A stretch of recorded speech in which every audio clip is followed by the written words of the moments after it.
जनता ने परीक्षा ली है।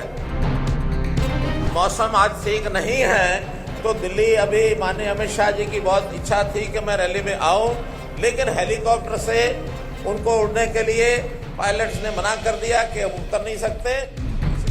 उधर मौसम खराबी के चलते भले ही दिल्ली में अमित शाह का हेलीकॉप्टर ना उड़ सका, लेकिन इधर गोहाना रैली में उन लोगों के चेहरे की हवाइयां जरूर उड़ गईं जो बारिश के बीच भी रैली में डटे हुए थे और उम्मीद लगाए बैठे थे कि हो ना हो अमित शाह जरूर आएंगे और मंच से उनकी हुंकार सुनकर ही वो घर लौटेंगे, लेकिन ऐसा हुआ नहीं।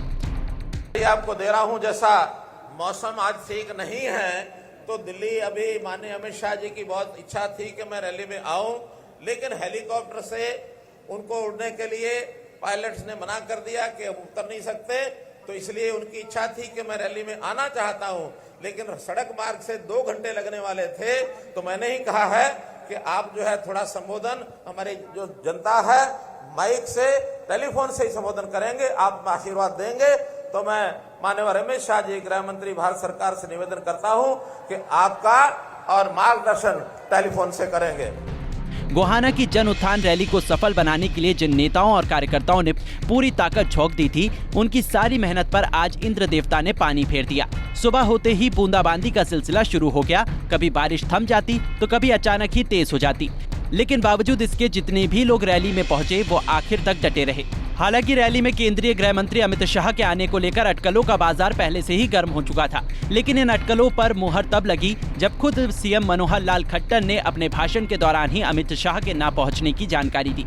सीएम ने बताया कि मौसम खराबी के चलते अमित शाह का हेलीकॉप्टर नहीं उड़ सका, जिसके चलते वो मोबाइल फोन के जरिए रैली में पहुंचे लोगों को संबोधित करेंगे। माननीय रमेश शाह जी गृह मंत्री भारत सरकार से निवेदन करता हूं कि आपका और मार्गदर्शन टेलीफोन से करेंगे।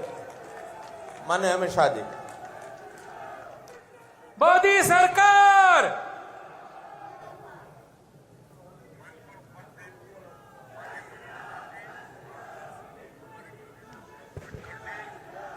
और उपस्थित सभी भाइयों और बहनों, आज इस रैली में मैं बड़े मन से आप लोगों को मिलने आना चाहता था, परंतु खराब मौसम के कारण हेलीकॉप्टर उठाने की परमिशन नहीं है। मैं गाड़ी से आने के लिए भी निकला, मगर 2 घंटे तक वहां पर भी मौसम गिर रहा है, बारिश होने की संभावना है। तो मनोहर जी का निवेदन था कि मैं टेलीफोन पर ही आपसे बात करूं। मित्रों, आने वाले दिनों में आज हमने जो गोहाना में रैली रखी है, उसका मकसद है कि 2024 के चुनाव में हरियाणा की सभी सीटों पर कमल खिले और हरियाणा की जनता फिर से एक बार माननीय नरेंद्र मोदी जी को प्रधानमंत्री बनाने के लिए वोट करे। विगत 8 सालों में हरियाणा में विकास इतना हुआ है जिसके आप सभी साक्षी हो। हर क्षेत्र में भ्रष्टाचार कम हुआ, कानून और व्यवस्था की परिस्थिति ठीक हुई, जातिवाद समाप्त हुआ है और 70 साल में जितना विकास नहीं हो सकता था वो हरियाणा के अंदर 8 साल में हुआ है। ना नौकरियों के लिए करप्शन है, ना ठेकों के लिए करप्शन है और पढ़े लिखे सरपंच अब हरियाणा को आगे बढ़ा रहे हैं। भाइयों बहनों, आज मैं आ नहीं पाया हूं, मगर नजदीक के भविष्य में ही मैं गोहाना आकर आपको जरूर मिलूंगा और हम सब मिलकर फिर से एक बार नरेंद्र मोदी जी को प्रधानमंत्री बनाने के लिए पुरुषार्थ करेंगे। हरियाणा की हर सीट, हर लोकसभा सीट पर भारतीय जनता पार्टी का कमल खिलेगा, उसका मुझे विश्वास है। मैं फिर से एक बार आप सभी की क्षमा प्रार्थना कर मेरी बात को समाप्त करता हूं। वंदे मातरम। भारत माता की जय। भारत माता की। मोबाइल के जरिए अमित शाह ने खट्टर सरकार के कामों का गुणगान भी किया और 2024 के लोकसभा चुनाव में हरियाणा में एक बार फिर से 10 की 10 सीटों पर जीत हासिल करने का दावा भी ठोक दिया। इस दौरान अमित शाह ने रैली में न पहुंच पाने को लेकर लोगों से क्षमा भी मांगी और ये विश्वास भी दिलाया कि जल्द ही वो हरियाणा आएंगे और फिर लोगों से रूबरू होंगे। बहरहाल गोहाना रैली में शाह की थोड़ी बहुत कमी सीएम खट्टर ने जरूर पूरी की, क्योंकि मुख्यमंत्री ने जहां अपनी सरकार के कामों को गिनाया, वहीं मंच से कांग्रेस पर खूब हमला बोला।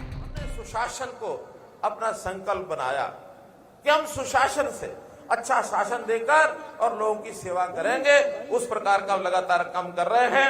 हमने नौकरियां भी बिना भ्रष्टाचार के, बिना पर्ची खर्ची के ये दी हैं। लोगों के ट्रांसफर, जो हमारे कर्मचारी, उनके ट्रांसफर भी बिना भ्रष्टाचार के हमने कराए हैं। एक प्रकार का कांग्रेस के सरकार में कहा जाता था कि सरकार की एक इंडस्ट्री चलती है, उसको कहते हैं बीबीसी की इंडस्ट्री, बदलियां, भर्तियां, CLU।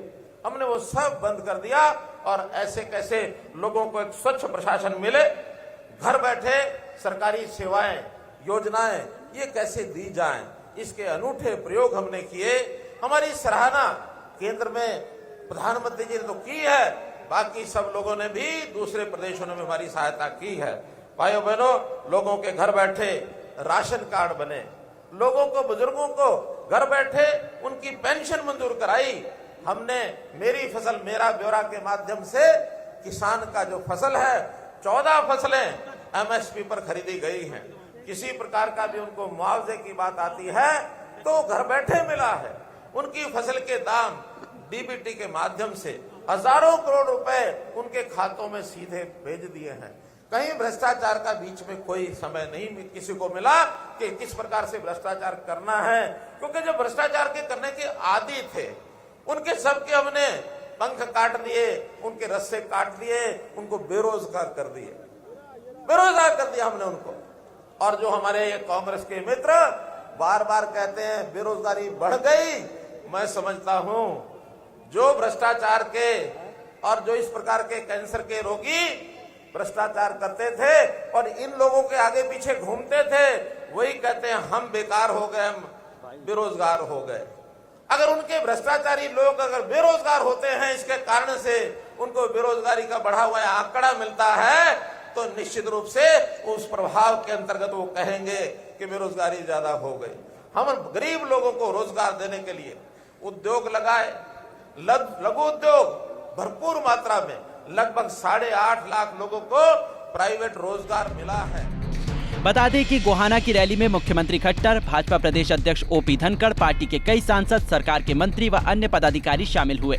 इस रैली में अमित शाह 2024 चुनावों को लेकर कार्यकर्ताओं और आम लोगों से सीधा संवाद करने वाले थे, लेकिन मौसम ने ऐसा खलल डाला कि शाह का हेलीकॉप्टर उड़ ही नहीं पाया। लिहाजा मजबूरन अमित शाह को मोबाइल के जरिए अपनी बात मंच पर रखनी पड़ी। गोहाना से सुनील जिंदल, पंजाब केसरी टीवी। हमसे जुड़े रहने के लिए हमारे YouTube चैनल को सब्सक्राइब करें और नई वीडियो की नोटिफिकेशन के लिए बेल आइकॉन को दबाएं। अगर आप ये वीडियो Facebook पर देख रहे हैं तो लाइक जरूर करें और ज्यादा से ज्यादा शेयर करें। धन्यवाद।